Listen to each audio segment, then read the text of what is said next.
Hey everybody, welcome back to Change Your Perspective, Change Your Awareness, Change Your Life. I'm Dr. Michelina AF, hashtag that felon doctor, here to talk about the education wound that we very much have in this society. And I am intimately acquainted with the education wound, having been a teacher. And so I taught high school for almost 7 years, and that ended with a dumpster fire and a felony, which I wouldn't suggest, honestly. Not the best way to exit a profession that served me pretty well when I was there. There was a problem I had always when I was a teacher, and it was this. I knew, and it was a hard thing. I knew that we were overloading those kids. It was a very affluent district. They had a lot of expectation on them, and they weren't allowed to be kids. And I still knew I had to hold the rigorous standards and expectations of the community and of the school and of the society.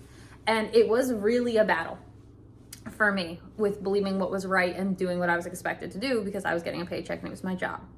And it was hard, it was really tough because I'm like, these kids do not have the opportunity to be kids at all. They are more stressed than most adults are. Like, it is ridiculous to me what I'm witnessing right now. And they were pushed to their limits to be the best from like 5, a lot of them. And they're super accomplished on paper.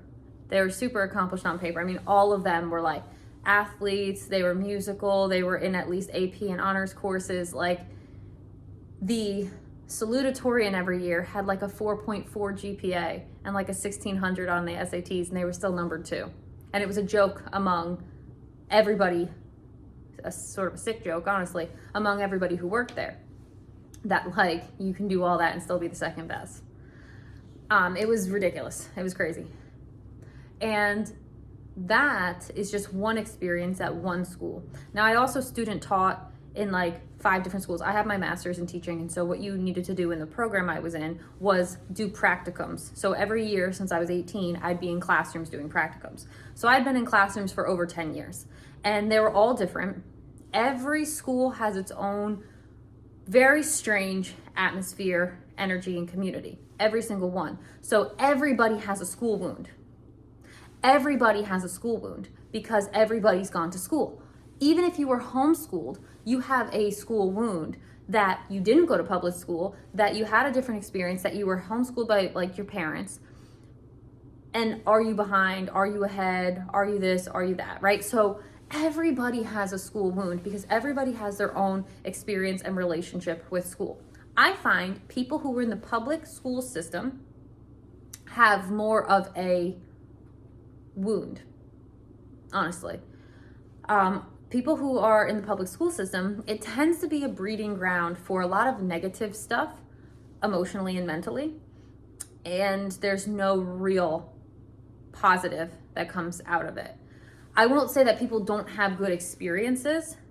I'm just saying it doesn't breed good experiences. That's not the intention of the school system. The intention of the school system is to educate. But I want to talk about the school system because you should realize the hierarchy. School is still a business. Okay, school is still a business.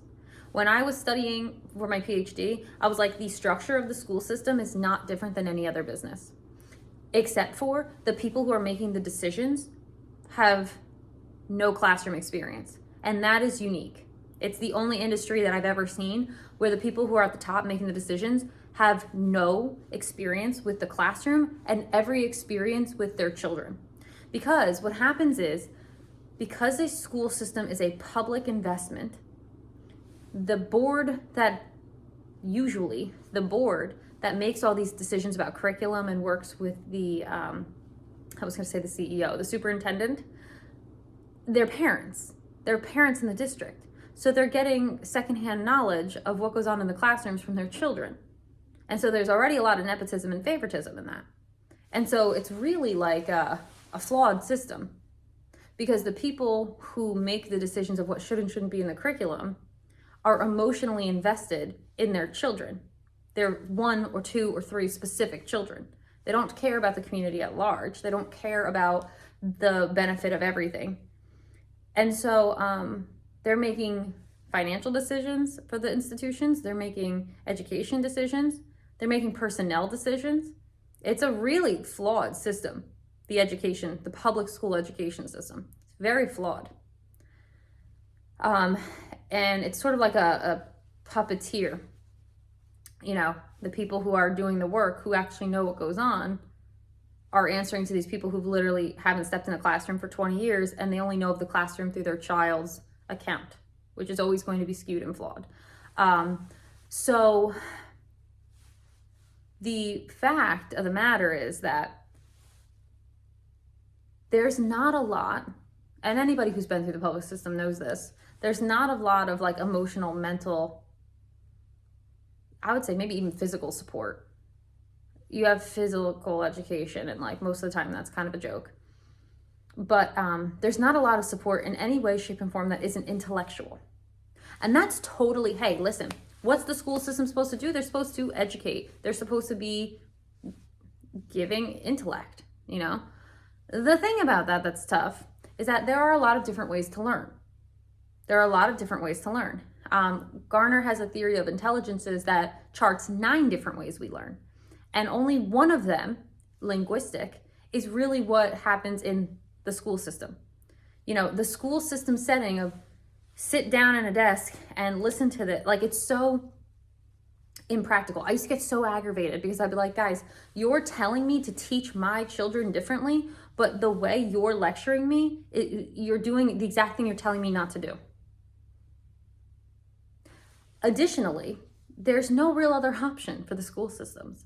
Like they only have so many resources, they only have so many desks, they only have so many whiteboards, they only have so many books, you know, so like what else are they supposed to do?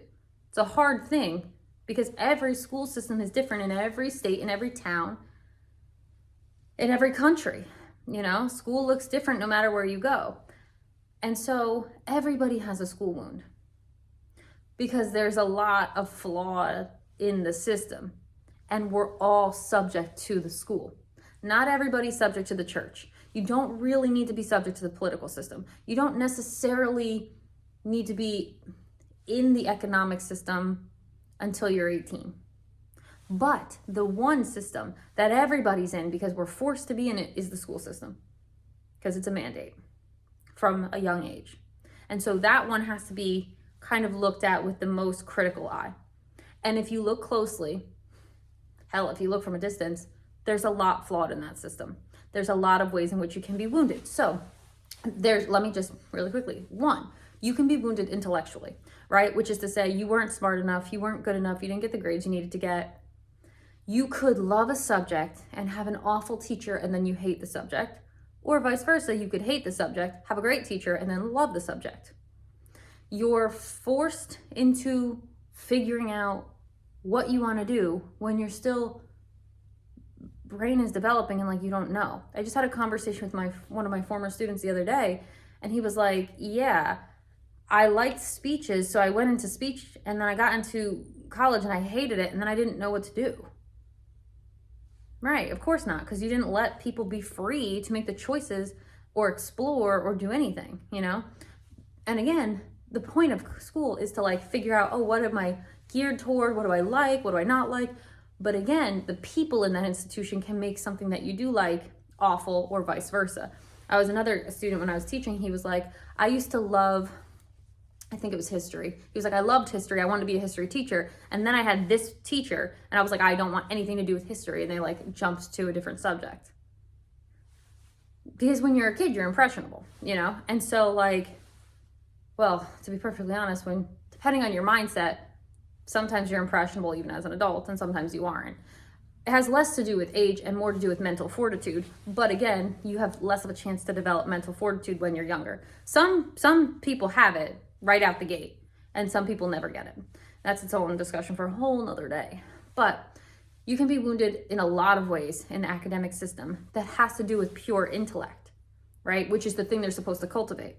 I have so many people come out who are like, oh, well, I've never read a book. Oh, I'm not smart. I'm like, whoa, wait a minute. Of course you're smart.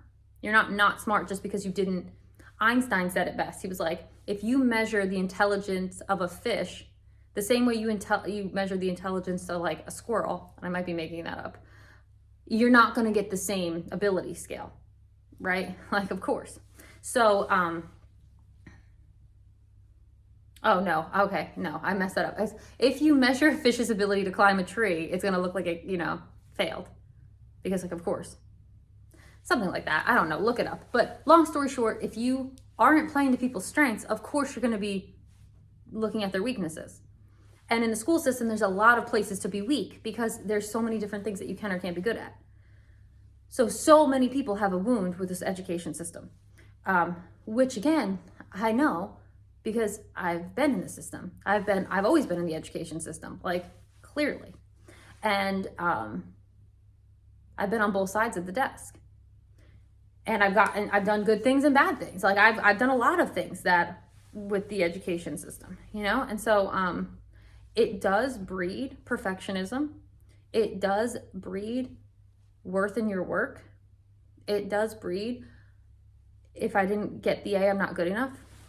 It breeds a lack of resilience. I mean, I've seen it, And so it breeds a sort of sense of, I'll do whatever it takes to get this thing done, including beg, steal, or borrow, cheat or lie, because I've seen kids do that all the time. It's like, I have to get this work in, but I don't have time, but I have to get this work in. I'm just going to cheat on it. And then I'm like, all right, well, now I caught you here. What do we do? And that's all bred in school. So, and again, all these wounds, but especially the education wound, I could talk about for a very long time.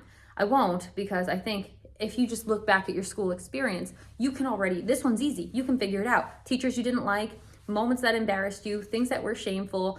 We could unpack schooling, because that's what? 18 years, 15 years.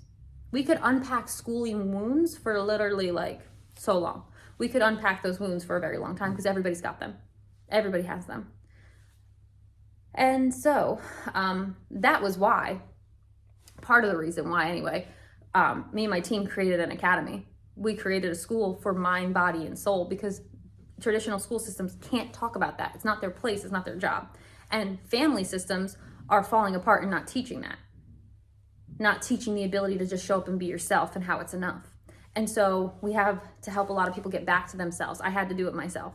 And so I'll drop the link for the academy below, but we do have a school that is in opposition to traditional school systems for a reason, right? For a reason. So consider your school wounds. You definitely have them. Everybody does. I've never met a person who doesn't have a school wound. So you definitely have them. Check it out. If you're interested, check out the academy because we're here to help contradict those wounds that you got. And comment below, like, subscribe, hit the bell, tell your friends, grow the channel. And I'll keep bringing you some wound information here. Hope that it's interesting to you. Hope it's helpful. Hope to see you in the academy. And hope you have a great day.